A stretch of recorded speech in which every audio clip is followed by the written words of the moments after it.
İyul ayında bizi nələr gözləyir? 10 iyuldan başlayaraq Neptun retrosu aktivləşir. Neptunun retrosunu aktivləşdirməsindən başlayaraq hava ünsürləri, dolu səkizlər, tərəzi bürclərin gücü, məntiqi, strategiyası və özünü dərk etməsi, keçmişdən yarımçıq qoyduğu pul, maddiyyat, birja, məsafəli işlər varsa bunlarda plan qurması və bunlarda ciddi qərara verməsi və öz güvəninizi aktivləşdirə bilərsiniz. Və həmin gündə başlayaraq Venera qız bürcündə keçid eləyərək torpağın oyanışını, zamanla əlaqədar retro, keçmişdən gələcəyə doğru torpağın oyanışı və maddisal olaraq dəyərlərin Oğlaq, Boğa, qız bürclərinin, dolu səkizlər, tərəzi bürclərinin bu 6 bürcün özünü aktivləşdirməsi və ən əsasda özlərini kəşf etmiş yeni bir alanda özgüvənli şəkildə məntiqlərini, danışıqlarını və sosiallıqlarını aktivləşdirməlidirlər.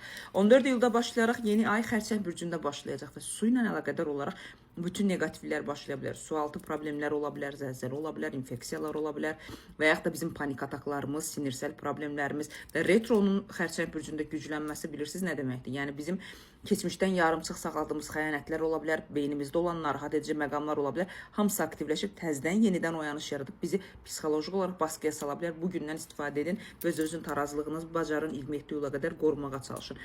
Çünki karmik belə deyim də əlaqələr 27 iyulda daha da güclənib, daha sonra yüksəliş, enişi aktivləşdirəcək.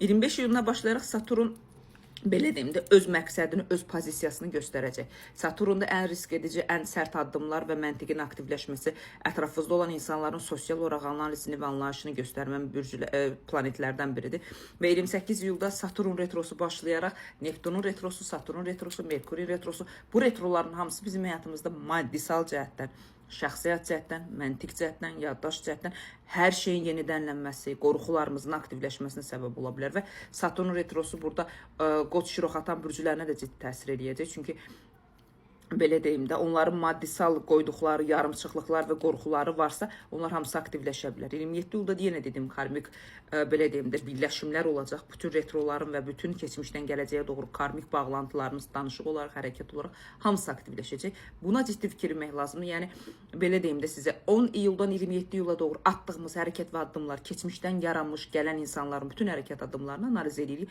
və özümüzü çox ağıllı və müdrik aparmalıyıq. Risk etmə zamanı deyil. 29 iyulda isə belə deyim də Dolça bürcündə dolunay aktivləşəcək. Yenilənmə, rahatlanma başlayacaq. Dolça əkizlər, tərəzi bürcüləri sizlərə aiddir bunlar və belə deyim də Qoç, Şiroxatan bürcülərinə və od ünsürlər sizlərə aiddirlər. Tarazlıq, dəngə, ədalət istəyirsinizsə 29 iyuldan başlayaraq bunu güclü bir şəkildə əldə edə bilərsiniz.